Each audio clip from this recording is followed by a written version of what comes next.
Boruto episode 22, Connected Feelings. Now this episode I would definitely say is the emotional crux of Sarada's arc in the series right now, and I thought it was a decent episode. Of course, as a manga reader, there was a lot of stuff that I knew, but I think they did some good stuff in this episode. Some of the basically all the explanations were in this episode. Is like, this is where Shin came from. Basically he existed during the time of Shippuden, but it was like he's the reason that basically Sasuke had one of like his most dangerous battles where he's dealing with a bunch of freaking Sharingan in the dude's arm. So that's where Danzo got his arm from, was actually Shin. Shin is basically made as a clone, and he uses all of the younger Shins, like they're all just Shin, and they're clones for him so that he can continue to live on forever. And I thought it was pretty cool. It's like, alright, we get the explanation for Shin, we get his origin and kind of how long he's been a part of things, and it's like, okay, so he got his DNA, which is probably why he's so attached to Itachi, but odds are he got his DNA from Itachi because Orochimaru was like, right there during the early days of the Akatsuki. So it's either that or, he had a lot of interactions with both Itachi and Sasuke, but either way, he used basically their DNA and some other DNA, and boom, he has, this new, basically, clone version of New Uchiha. And so I thought it was pretty cool. They give the explanation, of course. A big part of this story, the emotional crux, really, was definitely Sarada learning about her origins and realizing that, Sakura is not actually her mother. So I thought that was actually a cool part of the episode. Great emotional moment, for sure, where it was funny, but it became emotional. But so he gets it where he's like, yeah, so I'll see you later, and he didn't know what to do. He's like, I don't know how to handle this, and he just leaves. And he kind of, they do like the quiet yelling between him and Naruto, where he's like, Naruto's like, you guys always screw stuff up, you idiot. And he was like, isn't this really Sasuke's fault? And it's like, and he asked Naruto, like, did you know anything about this? He's like, of course I did. And he's like, well, you take it from here. I'm gonna head out because I really don't know what to do. And I love the ending. Like he's in the background when Sarada and Naruto come on. It's like, where have you guys been? And they show him for like a quick second. He's like, ooh, and he just runs away because he's like, I don't want to deal with this really weird situation. So I love that moment of him at the end. But when Naruto goes in to talk to her, and he's like, the whole village is my family and stuff, and she talks about bonds, which naturally Naruto has a million flashbacks for. He tells her, it's like, it's not just about blood relations. So you need to kind of go back through your life and realize whether or not you want to save her. Like, is she your mom or not? And Sarada has this great moment when she was really young, and they do a cool thing, and they have the conversation between her and Sakura, and she does like the Itachi tap on the forehead, and she's like, I'll explain it to you later. So I thought that was actually kind of cool, where it's like, that was what was better than a kiss, because that was that, it is just such a deep connection between Itachi and Sasuke, and the fact that Sasuke had done that to Sakura shows their connection, and Sakura, of course, did it to Sarada. So I thought that was really cool. And she's like, yeah, I guess, I still want to go ahead and save her. So I thought that was a nice moment. But they did some really cool stuff before it got to the emotional moments, especially when they, like, introduce Orochimaru into, the series and show him off to the characters, both old and new. I thought it was cool. First we see Yamato, which I thought was awesome. I knew he was going to show up because I remember some of the stuff from the manga. So I was like, cool, we get to see him. And they go through, and when Orochimaru first comes in, and I don't remember if this was in the manga or not, but when Naruto first sees him, he's like, you look younger than you used to. And the line they gave for Orochimaru, I thought, was the perfect line for him, where he's like, oh, you know how I am. Maybe we shouldn't, maybe don't prod into it too much, because it's like, I don't think you want the story of how I captured some random innocent person and murdered them and took their body. It's kind of my thing. So it's like, you know how I am. Maybe just skip past that. And I was like, that's actually a really great line. It's just like, it was dark. You don't want to know the truth. Let's move on to, why you're here. And then, of course, after that, they talk about how they need certain information. They need to find out who Shin is and where he's located. And Orochimaru is basically like, well, I guess I kind of owe you one. And he's talking to Naruto. And he says, how's he doing? How's the kid?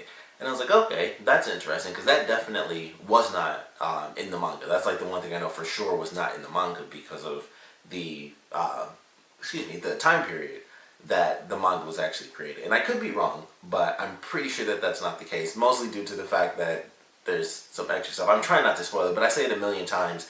It should be obvious at this point, especially, if you don't read the manga or you never watch, like, the Boruto movie. I try not to spoil it, but there's just some stuff where it's like, you can just look and certain things are done, whereas like this connection should be insanely obvious. Um, but I won't say exactly what the connection is, but it really should be obvious at this point, even though they won't just flat out say it. But they make a connection there, and it's like, I kind of owe you one. And so they go through, that's how they get the information for Shin and everything like that. And Sakura on the other side of the fence is learning about the whole Uchiha element of Shin and how he wants to resurrect the Akatsuki and basically do what he believes was Itachi's dream. So I was like, okay, we're going through, it's kind of, refreshing my memory.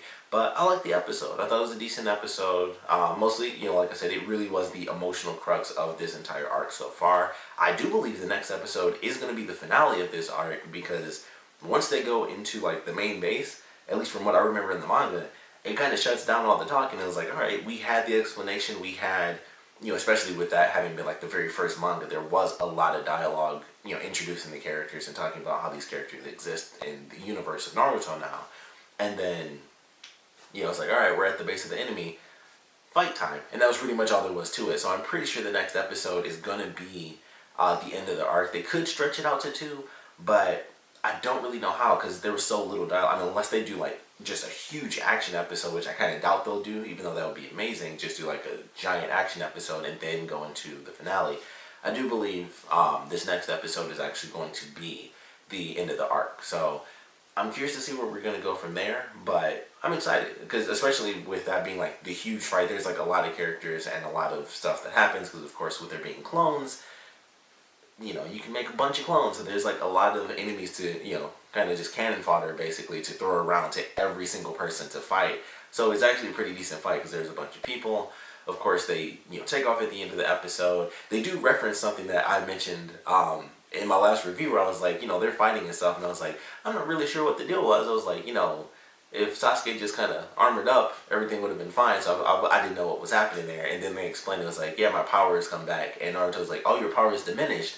That explains things. And I was like, it really does, because I just wasn't thinking about it. Especially, I mean, considering how powerful he is, it almost doesn't even make sense that his power would be diminished. Like, they almost would need a flashback to show him in a totally different story arc doing some crazy stuff for his powers, to be diminished. It was like, what was he doing before this story arc that was so intense that his powers got diminished? Like, we haven't seen him use it. I think he did in the very beginning when he got attacked from behind. No, he didn't even do it then. I think he came out of a portal, which he was doing something, teleporting around. So he was doing something, but, he's just been fighting. Like, he's been doing his normal thing. So it's like, it is weird, but it was a simple way to explain. Like, that's why, he didn't just, it wasn't like, Naruto with the Kyuubi cloak, and then boom, here comes Sasuke doing, the Susanoo, or, yeah, I'm pretty sure that's like, I always mix up, like, the middle part, I always mix it up, so I'm pretty sure it's the Susanoo. I always forget, though. But yeah, it's like, alright, that explains that, because of course, if it was the two of them together, there would have been literally no challenge. Sakura would not have been taken, and it's just like, it would have taken half a second for them to go OP and just destroy them all. So I was like, okay. Slight explanation as to why he didn't do that in the last episode, but got his powers, armors up, got the wings and everything, takes everybody on a ride, and now they're off to, fight the main villain, save Sakura in the story arc out there. But definitely a fun episode. Well, I can't really say it was a fun episode. It was a good episode, but it was definitely like the emotions and lies and stuff like that, finding out the truth. So definitely like the episode. Looking forward to the next one without a doubt, because I do believe it's going to be the finale. But I'd be very curious to see what they add to it. If it's not going to be the finale, it's certainly, like, it does end in this base. But I would just imagine, like, it's going to be, maybe the first half is going to be like, 15 minutes of action or whatever. A little bit of dialogue when they first get in, then the big action sequence. That can take up like the first 15, and then the second, 10 or 12, minutes, you end it out. Simple as that, really. And it'll probably build up, like, in between, like, build up to the fights right in the middle of the episode. Then we have, like, our little mini epilogue for the arc, where it's like, this happens, and this is where how everything is ultimately settled by the end of the story. But definitely looking forward to it. Yeah, I just can't wait to see what they do. I'm looking forward to seeing just the characters in action more than anything else, because it was such a big fight in the manga. So I'm really just looking forward to seeing that in general, because we haven't had that super epic fight yet. We got close to it during like the Sumidi thing with Boruto, where it was like, especially when he fought the creature, which I can't think of the name of now, And they definitely had some cool stuff there, but we haven't had like that epic fight sequence yet, and this will be that episode where it actually happens. So I'm really looking forward to that because it'll be like our first huge moment for action in this series. Oddly enough, considering it's coming from the old manga that was, long before the series officially started up. So it's kind of funny, like our first action sequence is from like this old manga that you could just easily read right now and see every second of it. But I'm still looking forward to it. Can't wait to see how they do, the characters fighting together and teaming up. You got, Team 7 in there. So looking forward to it for sure. And, what they're going to show us going into whatever this next arc is going to be, I'm definitely looking forward to that. So can't wait to watch next week's episode. But of course, would love to know what you guys thought about this one. So please comment below. Let me know your favorite parts about it, your least favorite parts about it. And of course, I guess this is mostly for manga readers who don't know the resolution and how everything ultimately plays out. I would love to know how you guys feel about the reveal of Kanin being, Sarada's mother. So I thought that was definitely an interesting thing when it came up, years ago. So at this point, it's like, I'm kind of used to that part of the story, but would love to know how you guys feel about it and how you think that's going to change things up for, the series going forward and the characters and, that connection and what that means just for those characters involved, because now it adds Karin into that, and Sasuke and Sakura, as well as of course Sarada, who's dealing with all the emotion, where she goes into having the Sharingan again in this episode, and they had a great line for that when Naruto just shows it in the mirror and she's like, the last thing I want right now is to look like that person. I thought that was actually pretty cool because she was so hurt by Sasuke. It's like, even though that's great because it's literally, it's supposed to be, it's just the two of us, not counting Shin. The last thing I want to do at this point is kind of be related to the only other Uchiha on the planet. So I thought that was just a cool little moment that they had. But like I said, would love to know what you guys thought about that reveal and, them going like full douchey Sasuke and stuff like that. Even Sogetsu was a bit surprised. So I like the way they did that. But would love to know what you guys thought about that revelation. And of course, what you guys thought about this episode in general. So please comment below. Let me know. And thanks for watching.